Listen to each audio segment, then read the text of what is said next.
Hello, everyone, and well, I finally got round to it.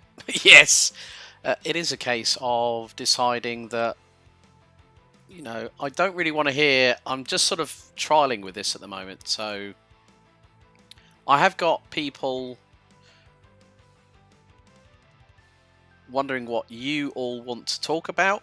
I'm going to be around probably for the next 60 to 90 minutes. I know that there is already one person watching. I've already shared this on my social media channels, so this is a work in progress. So from that perspective, it's more a case of, just trying to get myself into doing one of these once a month. And, I know it's a bit late. I know people are probably tired. I'm hoping that there are some people, maybe stateside, that might want to get involved and, just put it in there that I have this opportunity to, talk about subjects, whether it be sim racing, whether it be motorsport. You might want my insight on something. There are a couple of topics that I am happy to cover, but of course I will be very, very discreet in terms of how I approach it. I don't want to come across as someone who, everyone is entitled to have a right for their opinion. But it is the case that we do have a lot of subjects that are being talked about in Formula One at the moment, whereby there is a lot of topics. Well, there's a particular topic. There has been multiple discussions or multiple comments made by certain parties. But I only want this Q&A to be as positive as humanly possible. I know that this is your opportunity to get your questions in, so if you are watching on your phone, if you are watching on your desktop computer, or you're watching on your laptop, hello, welcome.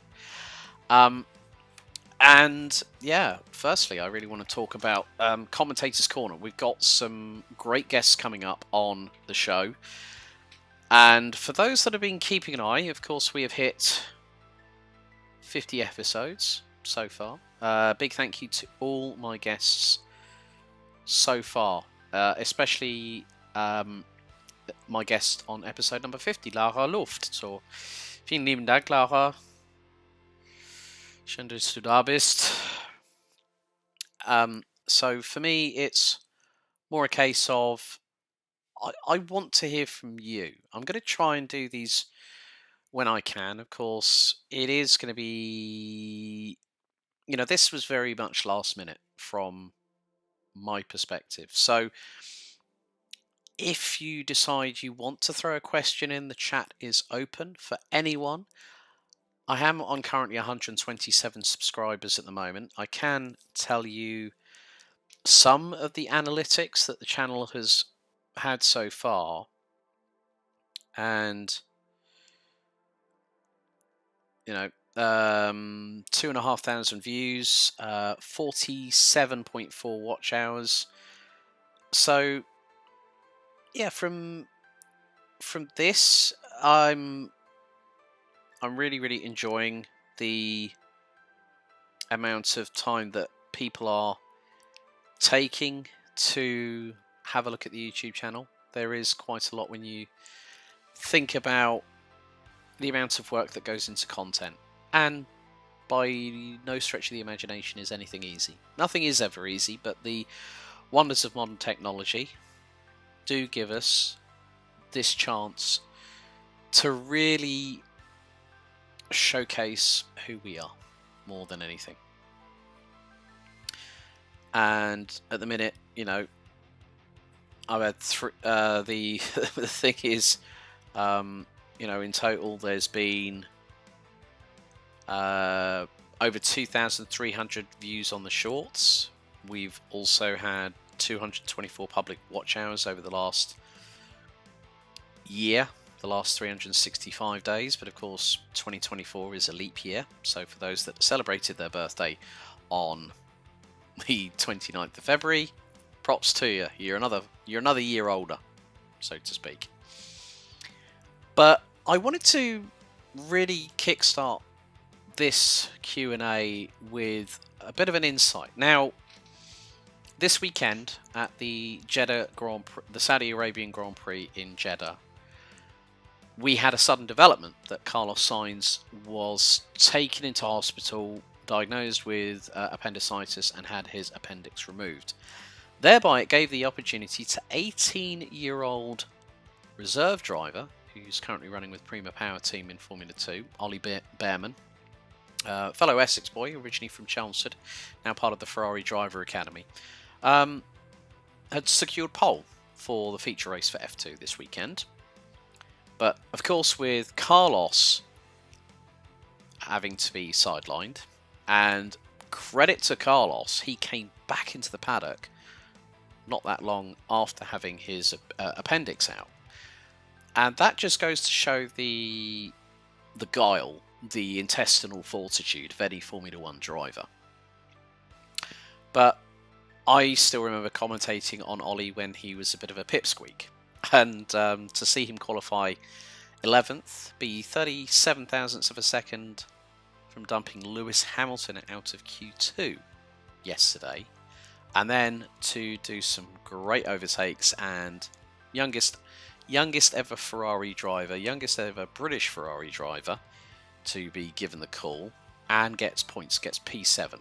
Great job by Ollie, by his dad, David, and of course his younger brother Thomas, who's currently racing at the Rotax Max Challenge Winter Cup in Karting Campilos, and secured pole position for the junior class or senior class this weekend. I can't remember which one, but I've met David, I've met Thomas, I've had wonderful chats with them, and I can't be prouder of what Ollie has done this weekend. And yes, of course, it puts him on the back foot, reference F2, but for him to come into Ferrari and have limited running time, and when I say limited, I mean very, very limited indeed.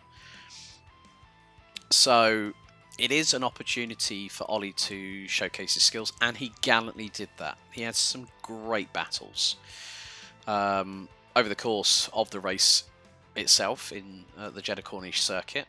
27 turns, incredibly tight.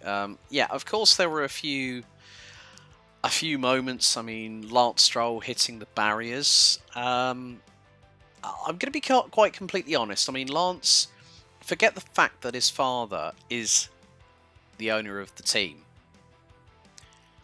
but it's more the way that he handled his response to his engineer on the pit wall,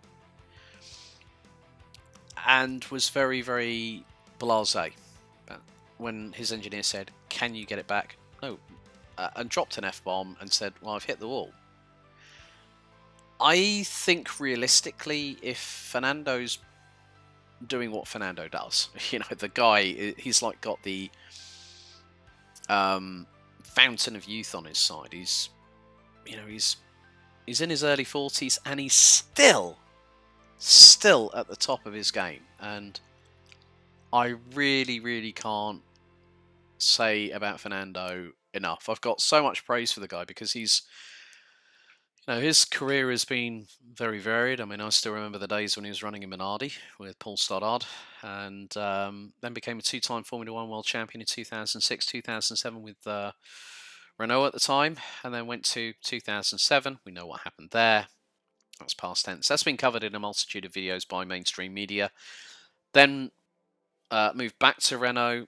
Of course, we had Crashgate in Singapore. And then he goes to Ferrari, comes back to McLaren during the GP2 engine days, and then finds a very good home. Well, goes to Alpine, so it's the umpteenth time he'd been at Enstone, and then makes the move to Aston Martin when everything's all said and done, and Alpine didn't want him to be, they wanted to give him a 1+1 deal, which is 1 year fixed. and an extension, and he went, no, I don't play that game. Went to Aston Martin, and he's had a contract in his at the end of the season in 2024. So Fernando, again, just showcasing the talent that he is, and it's quite impressive. It's quite impressive. Also, have to give a shout out to my good friend Lawrence de Soswa for Potato Nation, for Potatona, which I will link the entire stream in the description down below once I finish this live broadcast, which I thought I might as well get myself up to speed. You know, there are people that do streaming on a regular basis, and they raised a significant amount of money. Absolutely fantastic to see that. So, and I had the honour of helping be there for the first hour, and I was there for about an hour and 10 minutes. So, really enjoyed to do something for the community. And there was a €35,000 prize pool, 25,000 euros worth of prizes from some of the major heavy hitters: Simucube, Logitech, Azatec Sim Sports, Gomez Sim Industries.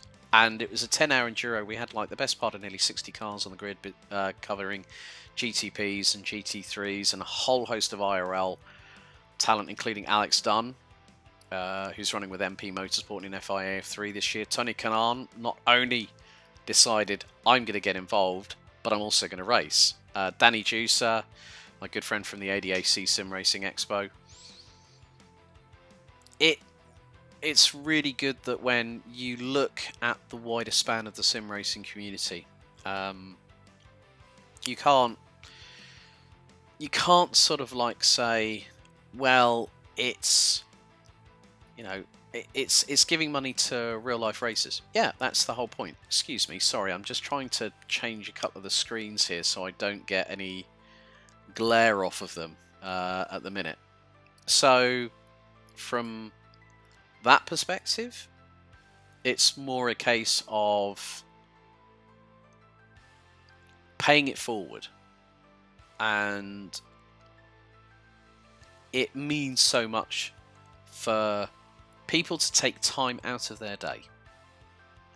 Now, granted, in my work that I do, I think at the end of it all, if you can give something back, it doesn't matter whether it's time or effort or, you know, a little bit of blood, sweat and tears. That effort is appreciated. And we are such a connected community through the multitude of platforms that we have. When you look at it, we have all the relevant social medias, the list of which I really don't want to go through at this time of night, because it's more the case of, right, let's do something. Let's make it fun. And that's the whole point. You know, I do a lot of work here behind the scenes here in my office, which is where I'm broadcasting from. I might do something when I'm overseas. I've got a lot of road trips coming up, so April's one could be somewhere very, very different. But also, I wanted to make sure that you all had the opportunity to chat with me. And I don't... If I do something, it's got to have a little bit of a purpose behind it. Now, the reason why I do Commentator's Corner is it's a passion project. I can now also inform you that I've set up a new channel elsewhere on Rumble, where every single episode of Commentator's Corner will now be uploaded. I'm in the process of doing so. It'll also be where all my vlogs will be uploaded for 2024, along with what's happening this year. And I have got some fantastic guests coming up on Commentator's Corner. So for the remainder of March, episode 51, which will premiere 6 PM UK, that'll be 1 PM Eastern, along with 7 p.m. Central European Time, with the legend that is Mr. Dre Harrison. The following, just a few days later, on the 18th of March, the man behind the global sim racing channel, Joe Peak, who also works with SRO Americas, and I've had the opportunity of working with him on some other broadcasts. That will premiere at 1 p.m. Eastern, 6 p.m. UK, and 7 p.m. European time on the 18th of March. And then episode 53, which will round out March's content for Commentator's Corner, is going to be Sarah Franklin. She has been a racer for over 2 decades, very, very good friend, but is also a lawyer and has her own solicitor company. Plus, also, she deals with a lot of motorsport legal issues that need resolving. That will be on the 25th of March at 1 p.m. Eastern, 6 p.m. UK, 7 p.m. Europe. And to let you all know, I'm in the process of organising episode 60. Now, for those wondering, when I did episode 48 with my good friend and British Touring Car Championship driver, rookie this year, after 2 years in TCR UK, Scott Sumpton was the first ever on-site Commentator's Corner recording.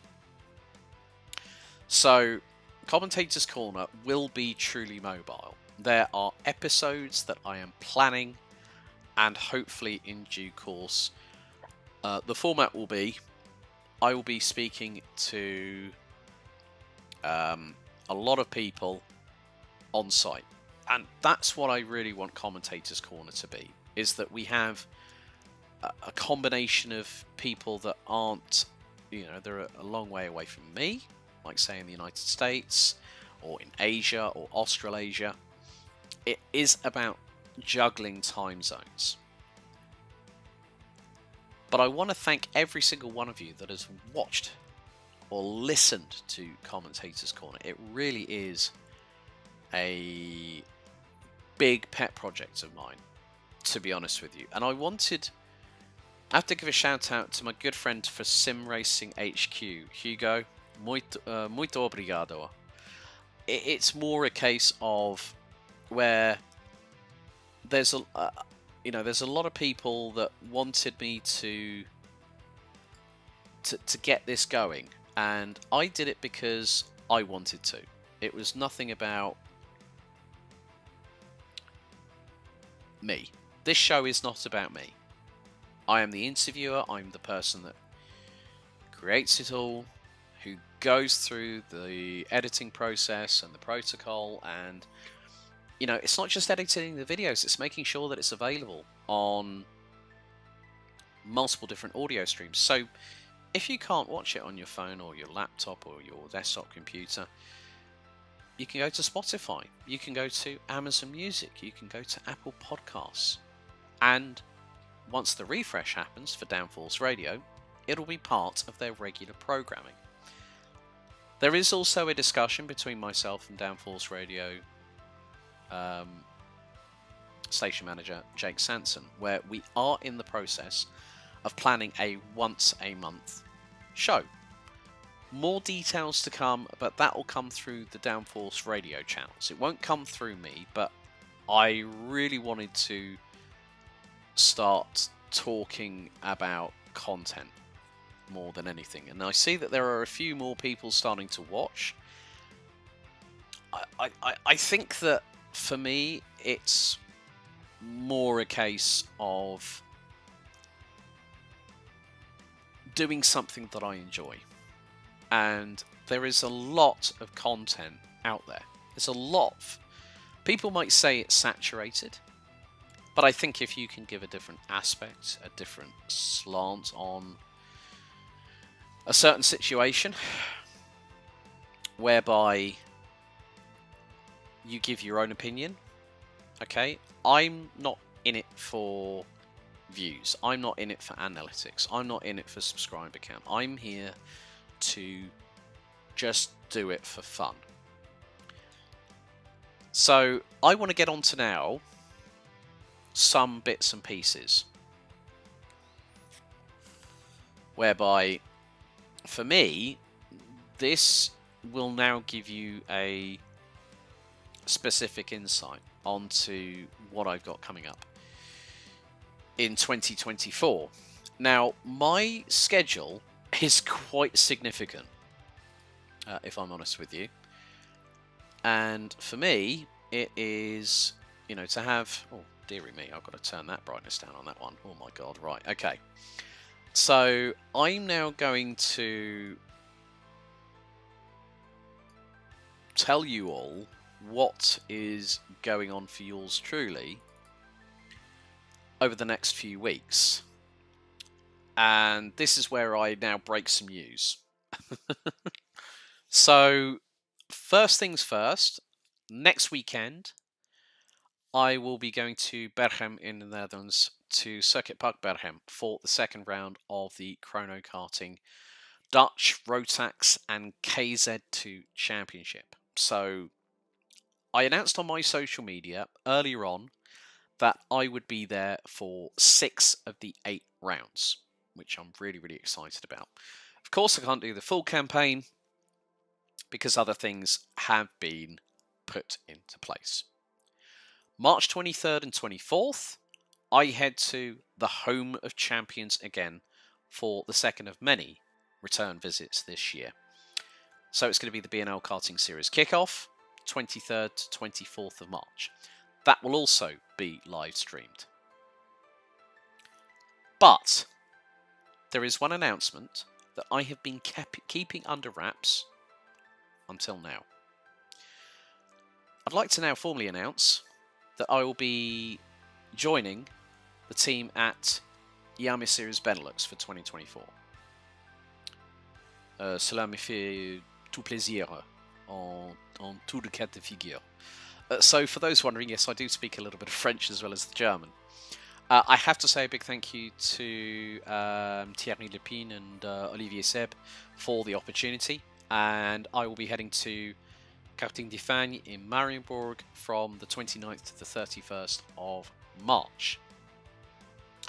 April 6th to 7th, B&L Round 1 gets underway, so it's another return to the Home of Champions. Then, a couple of weeks before I go away again, this time to a circuit I've been at before multiple times. Pro Kart Raceland Circuit Wackersdorf for the first of 4 trips to Germany again for me. And after a couple of years away, I'm back in the saddle of Rotax Max Challenge Germany. The week after, it's a return to Marienburg again, this time for let me just get this right.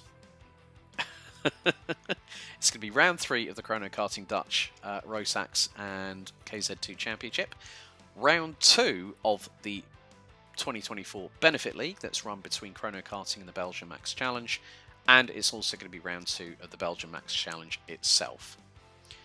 I'm also going to be doing a bit more work with Daytona Motorsport in the coming months, along with a return to Latvia and Lithuania this year. So I'm going to be heading to Drift and Go, Šiauliai for RMC Nordic Round 1, which will be early June. I'll then go to Smeltene in Latvia for RMC Latvia Round 2. I'm also going to be returning to the Classic Kart Race 100cc European Grand Prix. And it's going to be a little bit earlier this year. It's going to be the 26th and the 27th of July. And of course, the news that I dropped this morning on Potatona, thank you Lawrence for allowing me to do that, is that from this year until 2027, I am officially confirmed for the ADAC Sim Racing Expo. And that for me is a huge opportunity to lengthen the work that I've done with them so far, and long may that continue. It has been a case of, you know, I'm just looking through stuff at the moment so I don't... Oh, and a hello to Omi F1 Commentator, who I have now just subscribed to. And yeah, I just think that at this moment, I am really, really fortunate that I've had the opportunity to work incredibly hard. And what I want to say is realistically that you have to do what you can. And by me taking the opportunity to get this on the opportunity, get the opportunities that I've had, the chances that I've had, and really the connections that I've made since, I would say it really started in 2015 when I met my good friend Jake Sanson, who's been a good friend. He's given me opportunities. It's also been the fact that a lot of people might be saying, well, you're quite fortunate with what you do. And yes, I am. I'm very, very fortunate. I am incredibly, incredibly privileged to be in the position that I'm in. And I always think that at this point in my life, I am fortunate to have a roof over my head, a wonderful family that supports me. There is just so much that I could, there's so many people that I could thank: Chris McCarthy, Jake Sanson, Gemma Scott, Louise Beckett from Loudspeaker, Mike Wagner, Dave Ritson, Kuhn Lemons, Brenda Swennen, Esme Rosman. The list goes on and on and on. And I've made so many wonderful friends over the past few years that being in the motorsport paddock is being like, your second family, which is true, because it there are times when your friends need to give you a kick up the backside, or they are there for you more than anything. And one of the things that I do really love doing is to help other people that are trying to get into the industry. My good friends Nathan Richards, Zach Sweeney. For those wondering, like, Ash Vanderlei is one of the people that I really, really do enjoy watching content from. She's one of the trendsetters, one of the trailblazers. Of course, yesterday being International Women's Day, I had to give a shout out to Laura Winter for what she said. Because obviously the situation, and I'm going to go into it briefly, but I'm not going to give my opinion because it's not my right to give my opinion on this. I think it is a very, very difficult situation from multiple different angles with what is going on at Red Bull Racing. I have seen a lot of activity on social media. I am one person who is looking at the situation. This could have an impact on Max Verstappen's career, obviously, with regards to now Helmut Marko. So please, if you want to put your opinions or questions in the chat, it's got to be PC. I won't allow swearing because otherwise comments will be moderated and will be deleted. The thing is that I know so many fantastic people, so many fantastic women who work in motorsports. And I have got all the respect in the world, whether it be motorsport, whether it be automotive, whether it's being in the motor industry. There are so many people that have worked maybe more than twice as hard as I have to get in.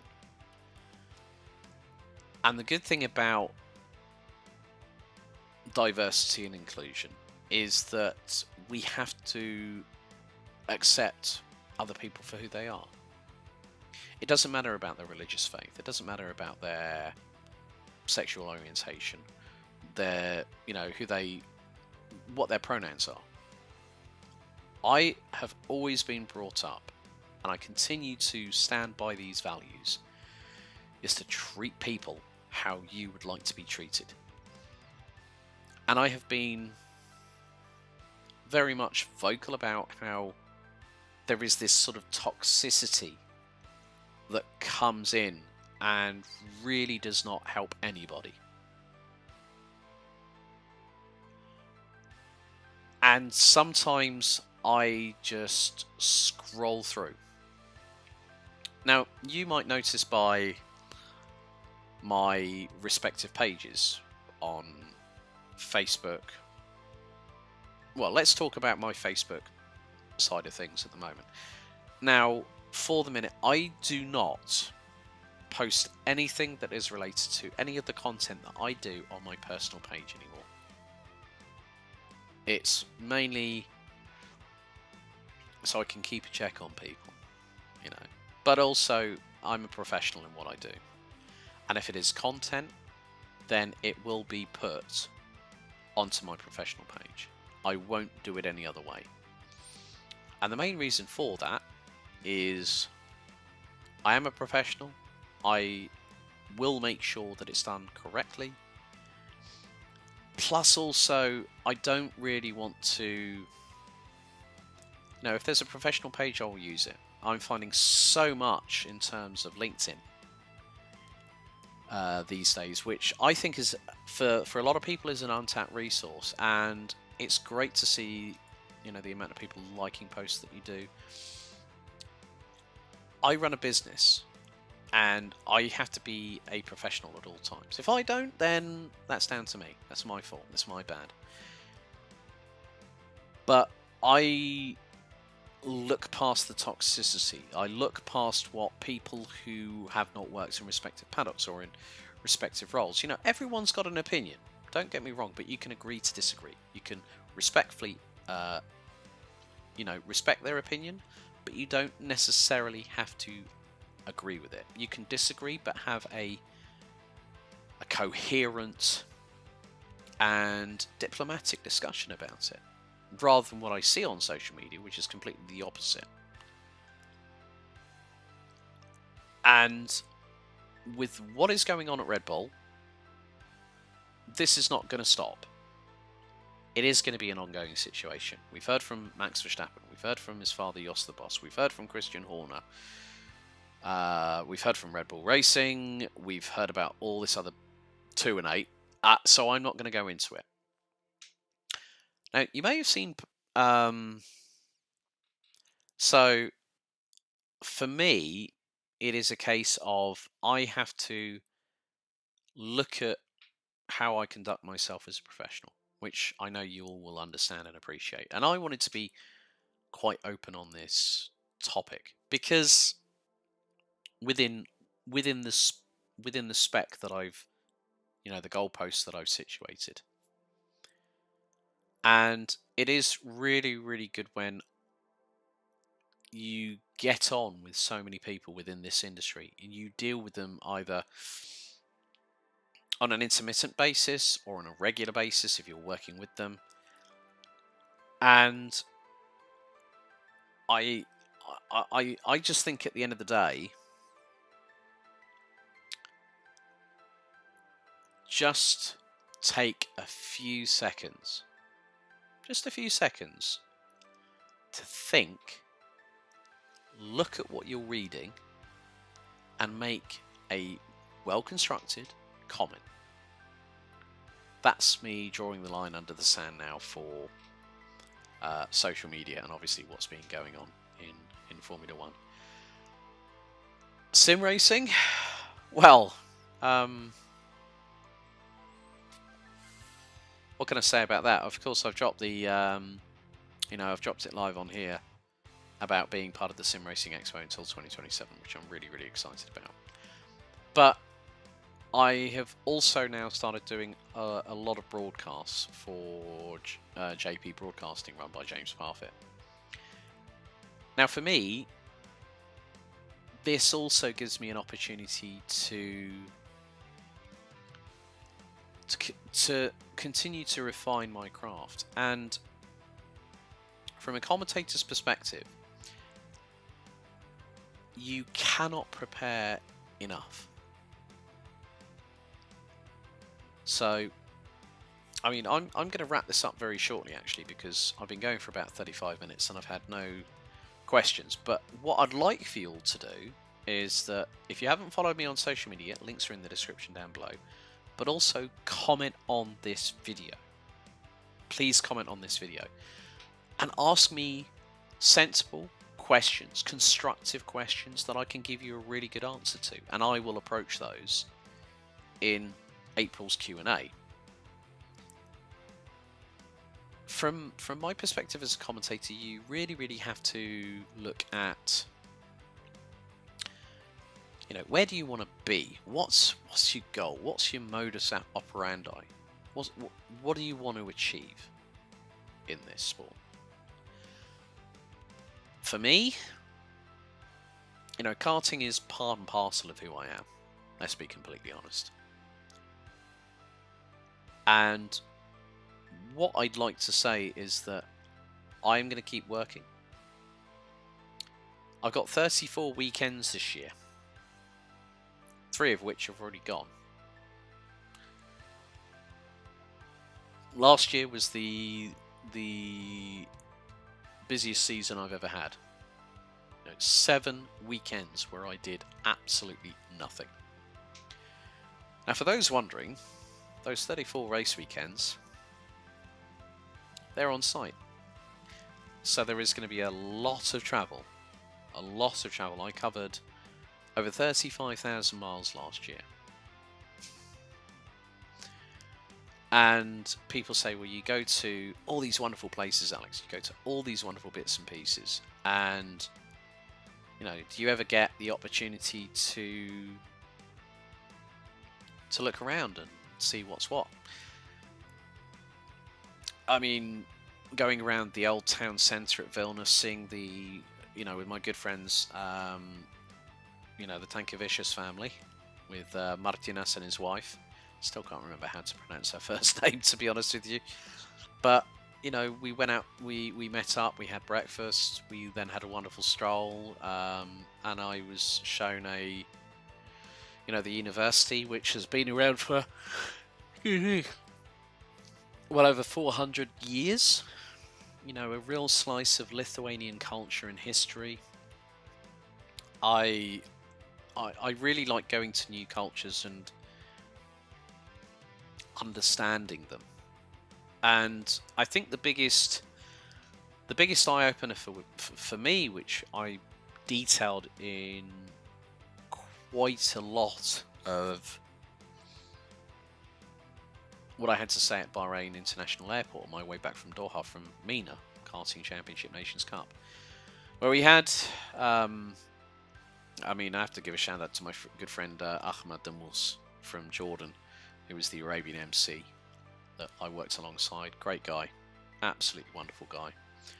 And he explained to me about the Arabic way of paying respect to a president or a member of the royal family for that nation. So in some places you'll have an emir, which is basically the ruler of a nation. And at that particular weekend, the Emir of Kuwait had passed away. And we were live.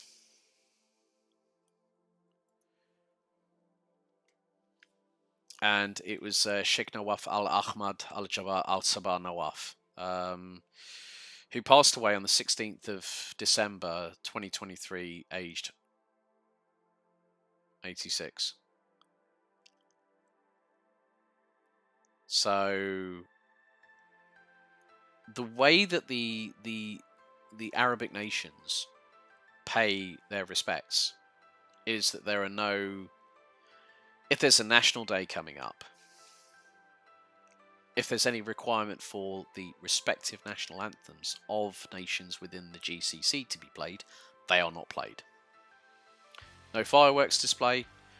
2 days after was the 18th of December, National Qatar Day. And there were no celebrations. 3 days of mourning.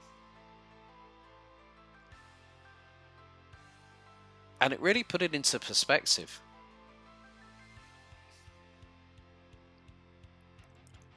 That what you have to do is go along with these traditions and in your own way, pay respects.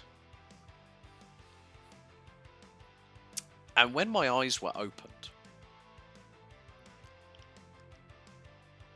it was quite humbling that,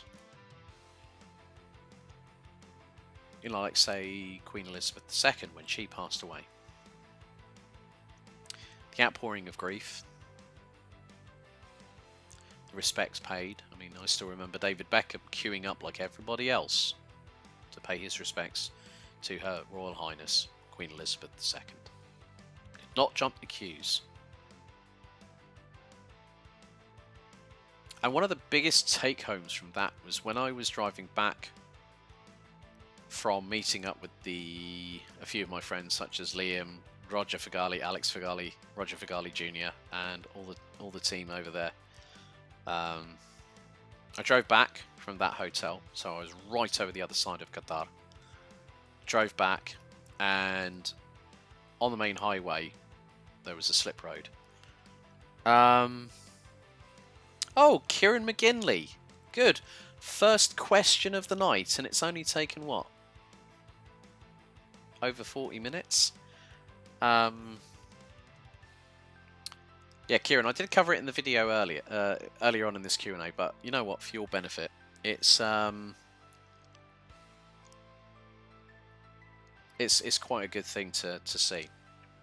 As I came, I came into LaSalle Central and Marina, and I was staying at the Century Marina Hotel off of the marina itself, and they had on one tower the face of the Emir of Kuwait, and then they had the Kuwaiti flag behind him, right on the other side of Sheikh Al Shaban Nawaf. And then the Kuwaiti flag disappeared. Black background, white lettering, saying that the nation of the state of Qatar passes on its sincerest condolences to the family of the late Emir of Kuwait. And as I said, it was quite humbling. And then, you know, I'm looking forward to going back to Qatar in the not too distant future. So, Kieran McGinley. Finally, someone has asked the question. Evening, Alex. Great to see Behrman hit the ground running with such limited mileage. How did you feel seeing him make it his F1 debut as you commentated over quite a bit of his karting career? Well, I've commentated on him a little bit. It's more his younger brother Thomas, to be honest with you. Being a fellow Essex boy, because like literally Chelmsford is 40 minutes away from Manningtree, I was absolutely proud as punch. You know, I know the family, so I know his younger brother Thomas, his dad David, who was there with him. So Thomas is competing at Karting Campilos for the Rotax Max Challenge Winter Cup this year. But yeah, to see Ollie just literally step up to the plate, you know, he'd done all that hard work, and of course the F2 running, you've got to consider that was also quite crucial for him, because it gave him an understanding. But yeah, I remember watching his interview, and he just said, "I'm absolutely destroyed."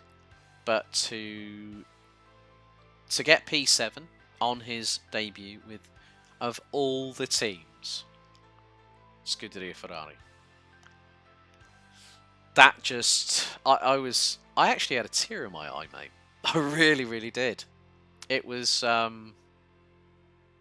wonderful, absolutely wonderful that he had this opportunity, and he jumped on the Cavallino Rampante with both hands, got a hold of the hair, you know, the hair of the mane, and just went along for the ride. And I have to say, he's done an absolutely fantastic job.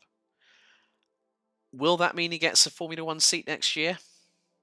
I think it's very much in. I don't think it's up in the air. I think it could happen. You know, if you can do that and be put in a team alongside Charles Leclerc, of course, yes, we have to give kudos to Carlos Sainz.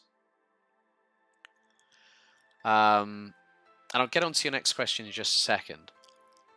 I think the I think the thing is that you put in a driver into that kind of pressure cooker situation at a top team, and it's sink or swim. Ollie swam and swam comfortably. Also, your next question, Kieran. He seemed disappointed he didn't do more. Is that the right mindset, or is it Ollie being a bit too hard on himself? Well, I think, to only be half a second off of your teammate is pretty good. Considering it's a man who's a multi-race winner, who's been in the fight for championships, and to come in at 18, okay? His body is not up to the stresses of what a Formula 1 car will do to your neck, as opposed to what an F2 car will do. I think Ollie's one of these people that always wants to be performing at the highest level. And this gave him an opportunity to showcase himself in the right light. And he's done exactly everything right. I think the show of disappointment is a sign of motivation for him to get into Formula 1. I mean, I'm going to look back at Kart Masters 2019 and look at who were his contemporaries. Darrell Taylor, Caden McQueen. Caden's competing at Campos this weekend. Oliver Gray, who won that event at Kart Masters in Junior Rotax that year, ended up becoming a Williams Academy driver. I think he's still running in FIF3, if I remember correctly, but isn't part of the Williams Academy anymore. You look at the contemporaries, Jamie Day from the UAE, running in the GT Winter Series in an Aston Martin, has found a very different career, and he was his teammate at that point at KR Sport. They both lined up on the back row of the grid. And I still remember the words out of Henry Baudet's mouth that afternoon on a Sunday at Kart Masters, and he says, Oliver Bearman, fourth, he's got absolutely no right to be there. Well, I'm going to make a retort to that comment you said all those years ago, Henry Baudet. Oliver Bearman has got every right to be in Formula 1. And today, he proved it. Now, of course, you then got to think about how long is it going to take for Carlos to get over this surgery. And let's not forget, we're not that far away from Australia, are we? I think, what are we, a couple of weeks away?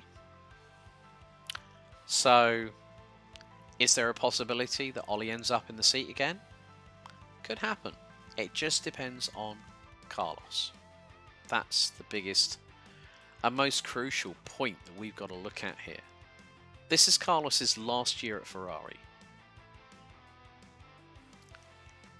And given the opportunity to get back into the car for Carlos, is going to be the case where he will have that chance to really see how he gets on. Is the recovery going to be quick? Is it going to be 6 to 8 weeks? Well, with the fitness of these Formula 1 drivers, believe you me, Carlos Sainz will push everything to get back in that car. 100%. So, yeah. Thank you, Kieran, for those two great questions. I knew that with this first Q&A, I knew, well, it's late on a Saturday night. People are watching other stuff, which, okay, for me, it's not an issue at all. I can't really complain because it gives me something to focus on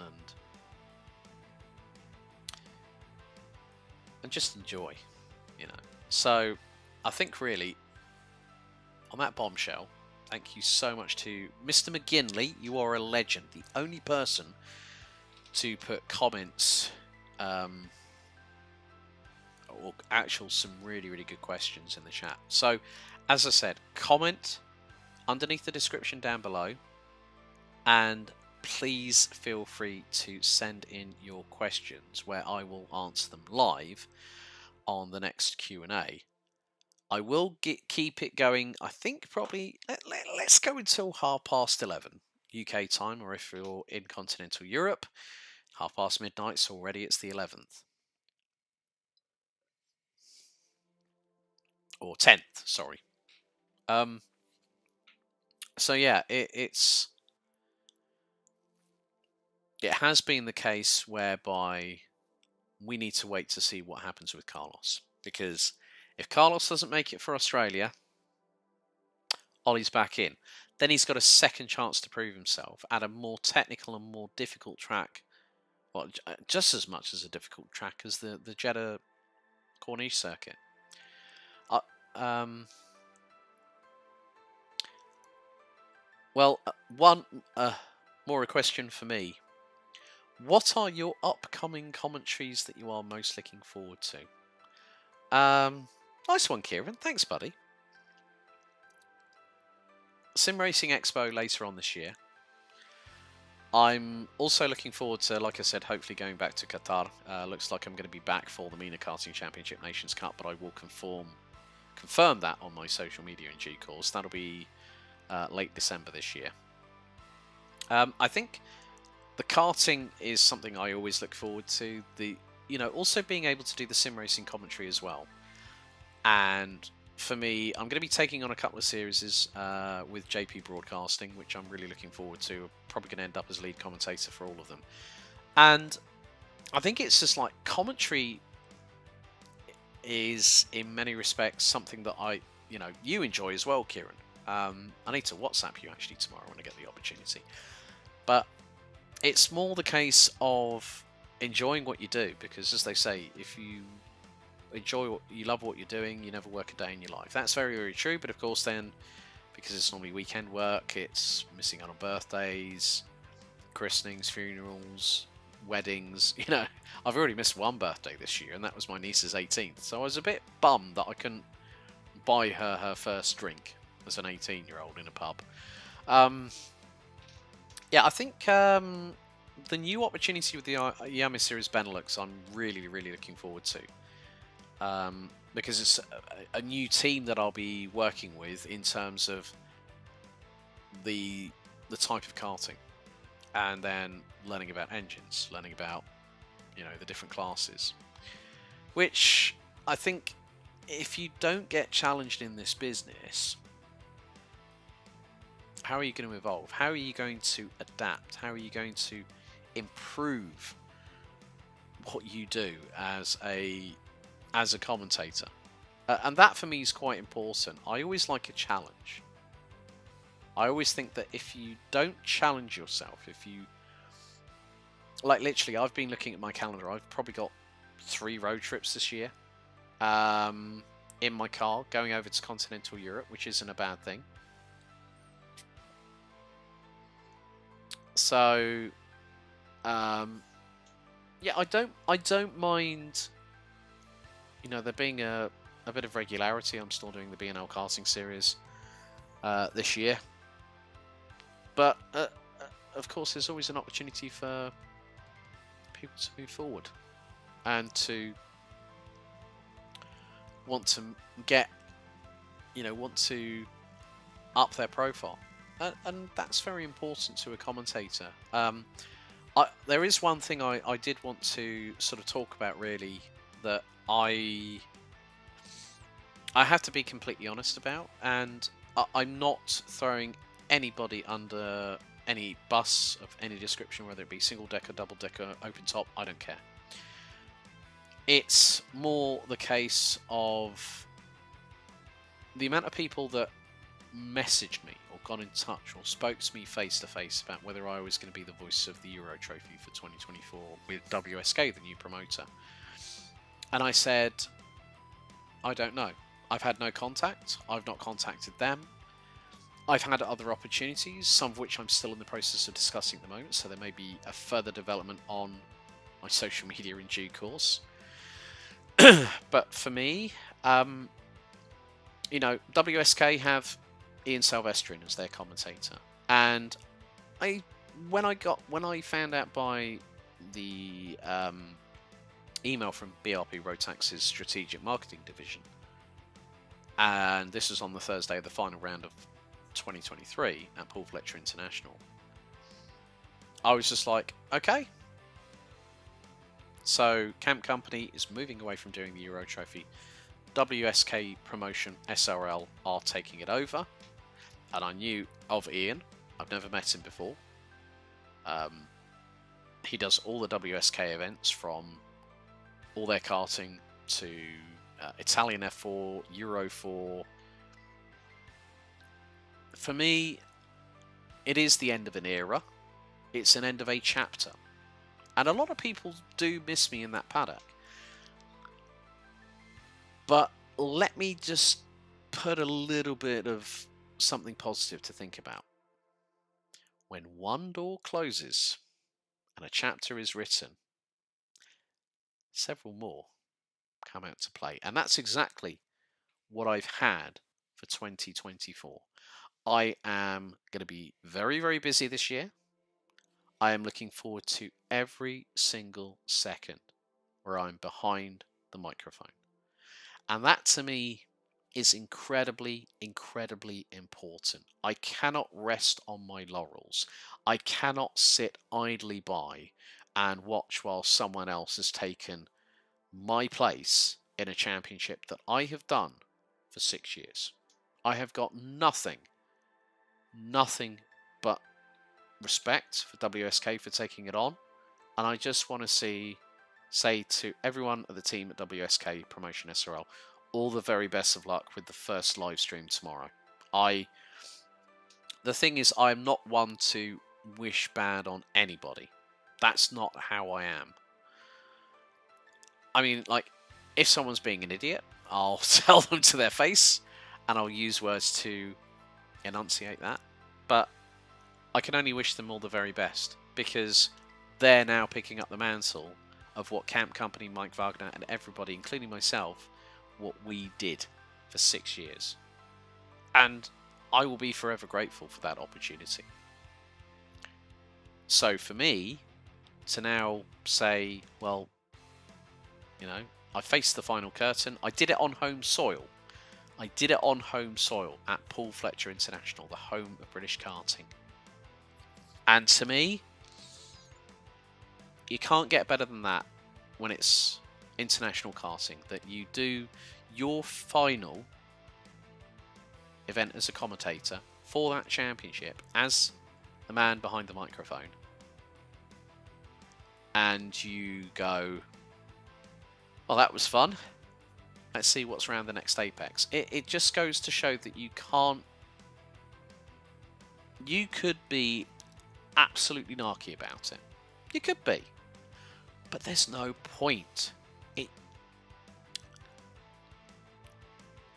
I find that if I get any sort of negative thoughts in my brain, I try not to let them take over. Because if I do, it causes me a problem. It means that I get stuck in a rut, and I don't like that. I would rather be perfectly fine and to make sure that I am being positive. PMA, positive mental attitude. But also, I love what I do. There's so much that I'm really looking forward to in the next few weeks and months. And also, let's talk about it, years, because I've had a few people from my side of things saying, you know, from people who I've been to school with, people who I've worked with, and they've gone, would you ever want to come back to a 9 to 5? My answer? A resounding no. I love what I do, I enjoy what I do, and I couldn't be happier. Makes my life such a good one. Well, on that note, folks, it is time for me to wish you all a very good rest of the weekend. Like I said, if you want to ask me questions for next time's Q&A, which I will answer live on this YouTube channel, feel free to put something down, and I will see you all next time. So have a good one. See you all very soon. See you out there sometime, maybe out on track. You never know, because it is such a small world here in motorsport. So good night. See you all later.